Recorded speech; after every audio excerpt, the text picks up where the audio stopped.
all that powder that's come off here, this is just all corroded away.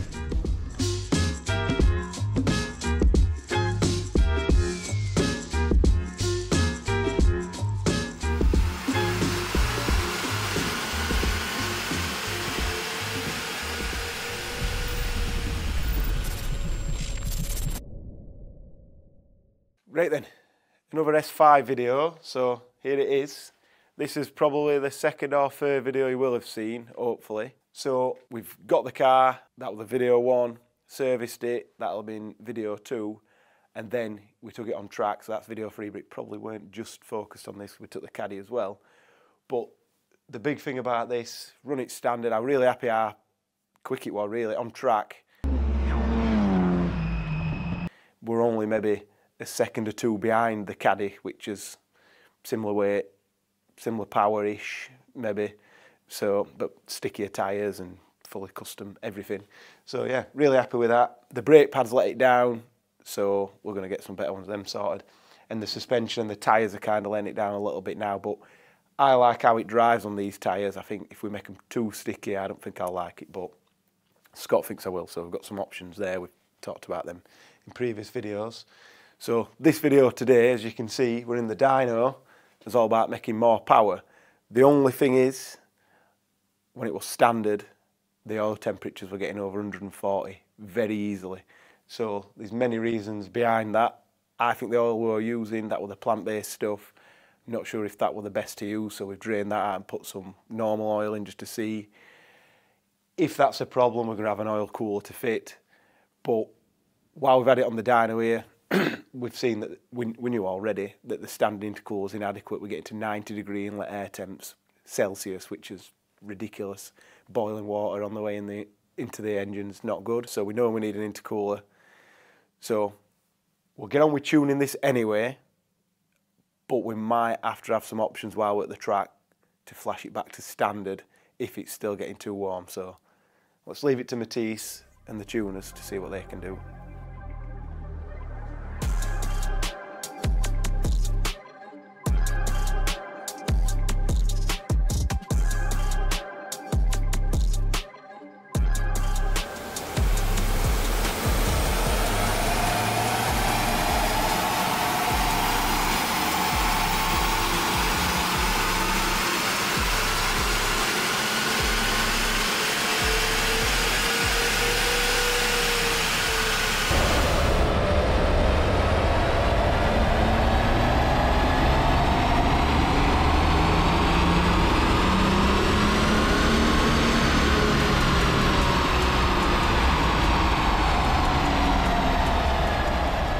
So, as usual, we've kind of got the colours the wrong way around, but it doesn't really matter.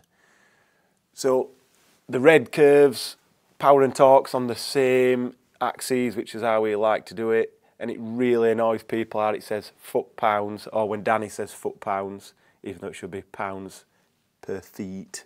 But anyway, that's just Dyno Dynamics. Email them and see if you get a response. So, standard, this should be 343, I think it is. We've also got 353. Then with the tune, we normally get into the 380s. We're at 379. Matisse has said this tune is not absolutely pushed to the max because he thinks this tune should be fine on track. So I'm going to take his word for it and take it there and see. So the reason the gains are not huge on these engines, as standard it runs 2.3 bars of boost, it's got 2,500 bar rail pressure, and the EGTs are getting up to 860s as standard, which those numbers are what you'd be aiming to get out of a car after it's tuned. So we are pushing it a little bit harder, so we've got another probably 250, 300 millibar of boost, another 100 bar of rail pressure, and we're allowing the EGT limiter to go up to sort of 920s before it starts reining it in. The EGT limiter on these is nice and soft, so you can pretty much be sat on it all the time. So I think, I've spoke to Matisse when I've looked at these figures and the numbers, I think the best bet for the next track day is going to be a standard tune, but with the EGT limiters lifted up a little bit, and then we'll see what happens there. Obviously with the upgraded intercooler, then we're going to have a little bit more to play with, I think anyway. But it seemed quick enough to me. The only limiting factor usually on a car like this would be the brakes, and then you come in, but what are the oil temperatures? So let's see what happens when we're out on track. So I've not even driven this on the road since it was tuned, so let Matisse do his final little bits. This has been on dyno probably a full day to get it tweaked, even though we've probably done 10 of these. He did want to get a few things tweaked out a bit differently. So yeah, decent gains I think for how hard it's pushed. We've got another 100 pounds-feet of torque and 30 horsepower nearly. So it's not bad. It's not bad gains. But like I said, I want to concentrate more on the chassis of this car to get more sort of lap time out of it. But that's another video that might be running at the side of this one. I'm not sure how we're going to work it. We'll see how much content we get out of this. So yeah, we'll get the intercooler slap. We'll go out on the road, get the intercooler slapped on, and then we'll come back on the dyno, and that might be the end of this video. Maybe we'll have a play with a flasher that we're going to use at the track if we get that sorted. So yeah, see how we get on.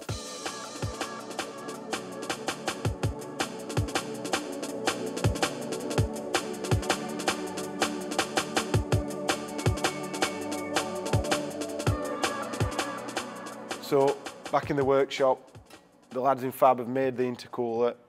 Oh dear, oh dear. That's a malfunction if ever I've seen one. Why would it stood up perfectly earlier? So the car's off the dyno. The peak numbers that we saw on the dyno are about 92 degrees, which the dyno's the worst case scenario usually for cooling, which is good for testing. On the road, Matisse saw upwards of 50, but it will constantly climbing. Obviously, it's only so fast you want to be going on the road anyway. If you keep sticking to speed limits, you're not going to push things as hard as we are on the dyno or the track. So this is much needed. We'll get this back on, and then we'll put it on the dyno and test it on the road and see. Once this is done, the next video is going to be nice. I've got all the stuff ready for that. Hopefully I can get started on that one today as well. So stick around to watch that. But anyway, let's get this on. I've no idea how that front bumper comes off, so you're going to learn with me as I start undoing things and hopefully not breaking things.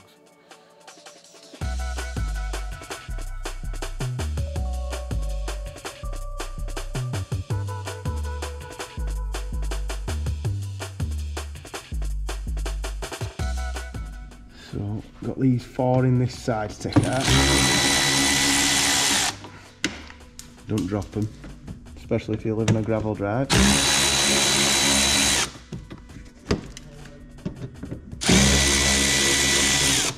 So there, that black screw there, you have to undo that one as well. So there's that one, and that one's a T30. So once this is popped up, should be all good. Credit to whoever's editing this, if you make it interesting. There we go. Hopefully it's not gone into neighbour's garden or whatever.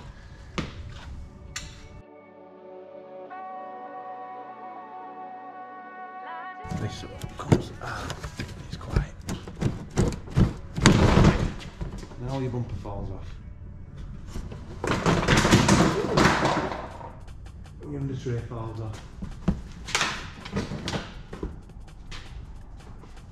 So these plugs are a bit of a pain. Just have to squeeze that bit. Can you see what I'm squeezing? Squeeze that and pull it down.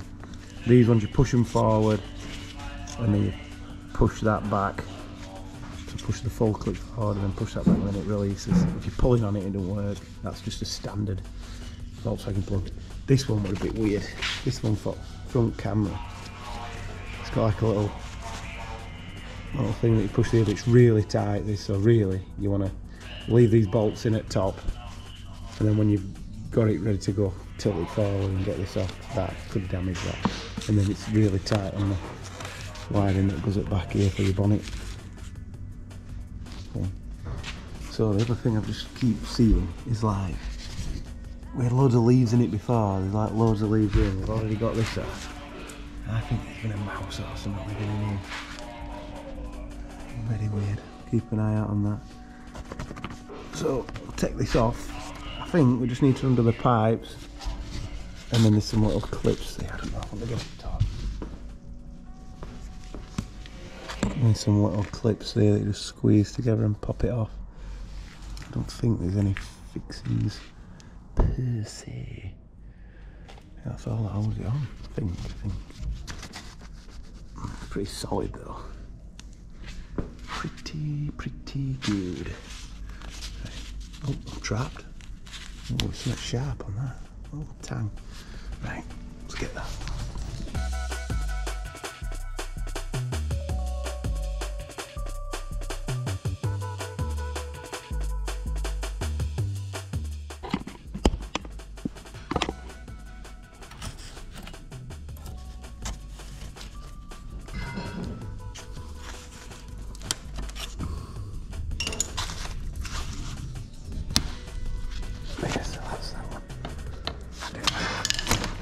Oh my god, look at that.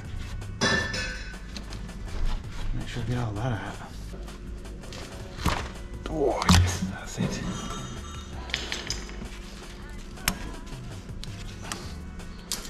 I need to clean inside of that. But they're ribbed. So they don't need to be that tight. It's ribbed in there, ribbed on there. Line the ribs up. She's going nowhere. That's the one.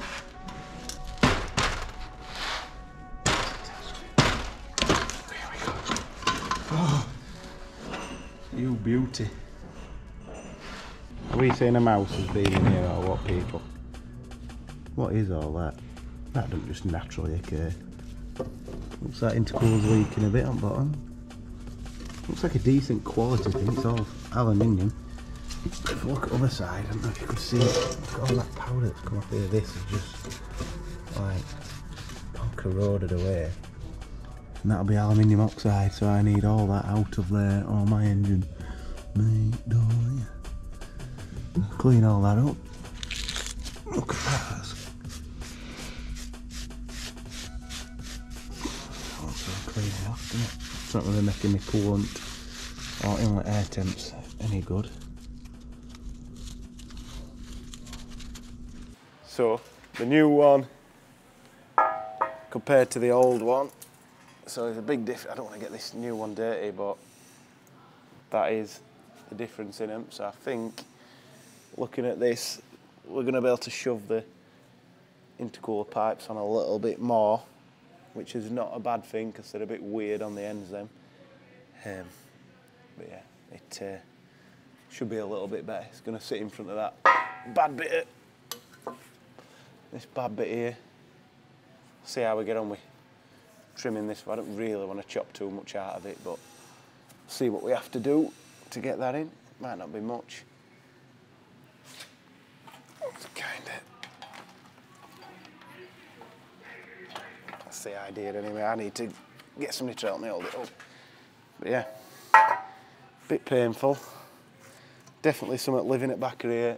My radiator filthy, so I've cleaned it out as best I can. I think could just keep going forever with that one. Maybe jet wash on it would yield a little bit more, but anyway, we'll leave it at that. I'll jet wash it later if I need to. So, let me carry on.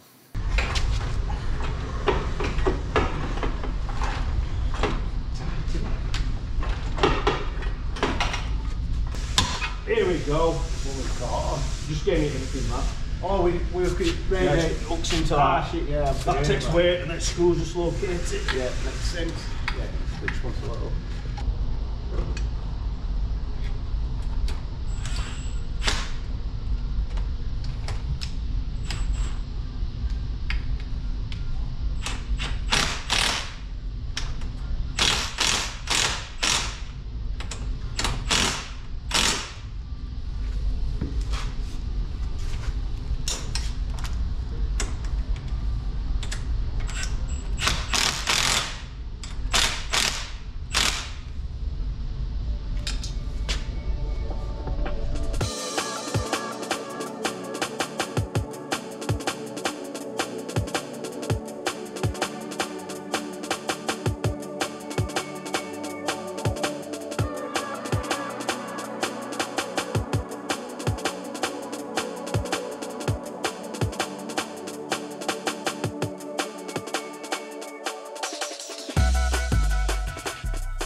So, intercooler's all on, weren't too bad of a job.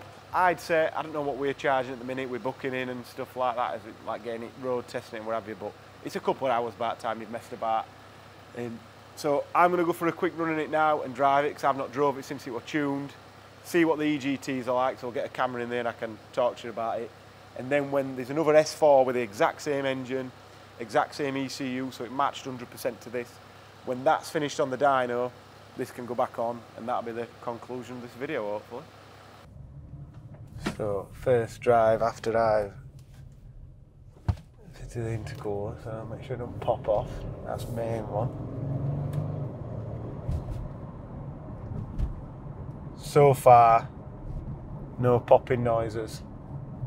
So we have got the stage 1 transmission tune on there. Not sure how much stuff we've changed on this. See how it drives.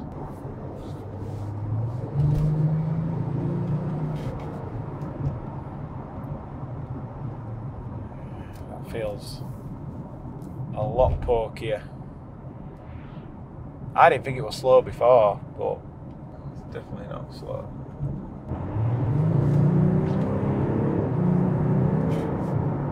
Them gear changes are a lot better. Hell of a lot better. Obviously on track you use it manual, so as long as it's changing gear pretty quick, it's not that big of a deal. Right, I can log it.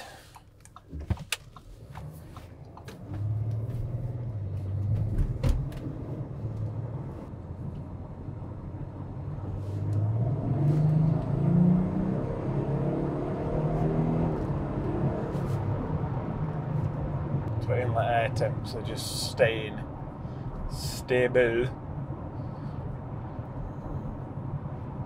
The main thing is cooling down quick, which I obviously will pull over and get the information. So it's 20 degrees outside, it's at 24 now.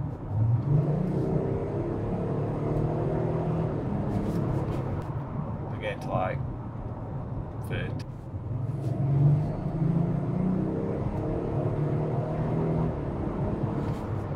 So 40 then. The true test is going to be on the dyno. But they're coming down really quick, like pretty much straight away. Obviously on track you've only got the braking zone and on the way into the corner before you back on the power, so you don't give it much chance to recover. But we'll get into 90, anything less than probably 50 would be reasonable on the track. Even if it gets up to 60 it'll be fine, but if we find we're not happy with it, we'll just have to get a more expensive car and go from there.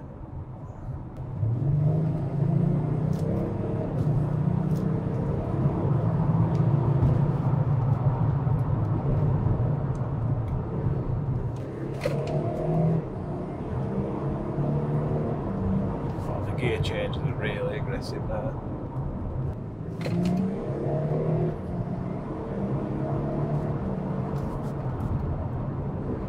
Gear changes are so much better now. You can feel it. So we shall strap it on the dyno as soon as possible. Go from there.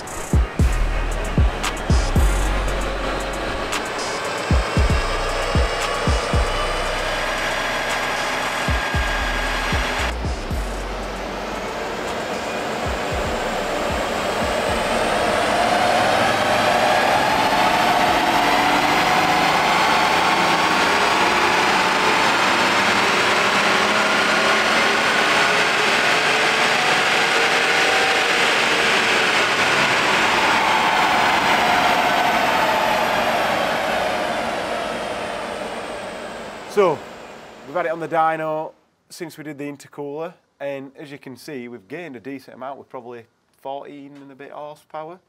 So I talked about the intake temps on the road.